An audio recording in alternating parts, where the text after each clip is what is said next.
জানেন কি 3 ব্যক্তির পাপ লেখা হয় না? আল্লাহ পাক রব্বুল আলামিনের কলম 3 ব্যক্তির উপর থেকে উঠিয়ে নেওয়া হয়, অর্থাৎ তাদের কোনো পাপ লেখা হয় না। 1 নাম্বার ব্যক্তি হচ্ছে একজন ঘুমন্ত ব্যক্তি। যতক্ষণ না পর্যন্ত সে ঘুম থেকে জাগ্রত হচ্ছে ততক্ষণ পর্যন্ত তার কোনো আমলনামায় পাপ লেখা হবে না।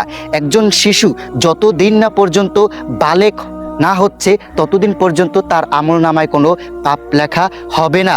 একজন পাগল যতক্ষণ না পর্যন্ত সে সুস্থ হচ্ছে ততদিন পর্যন্ত তার আমলনামায় কোনো পাপ লেখা হবে না। প্রিয় ভিউয়ার্স, এই ভিডিওটা যদি আপনাদের কাছে ভালো লেগে থাকে তাহলে অবশ্যই শেয়ার করে আমাদের মুসলমান ভাইদেরকে জানিয়ে দেবেন এবং সালমান ফার্সি স্টুডিও ইউটিউব চ্যানেলটাকে সাবস্ক্রাইব করবেন। সালমান ফার্সি স্টুডিও ফেসবুক পেজটাকে ফলো করে সবসময়ের জন্য আমাদের সাথে থাকবেন ইসলামিক শিক্ষণীয় নিত্য নতুন ভিডিও পাওয়ার জন্য। আমাদের পক্ষ থেকে আপনাদেরকে জানাই শুভেচ্ছা এবং অভিনন্দন। ধন্যবাদ সবাইকে।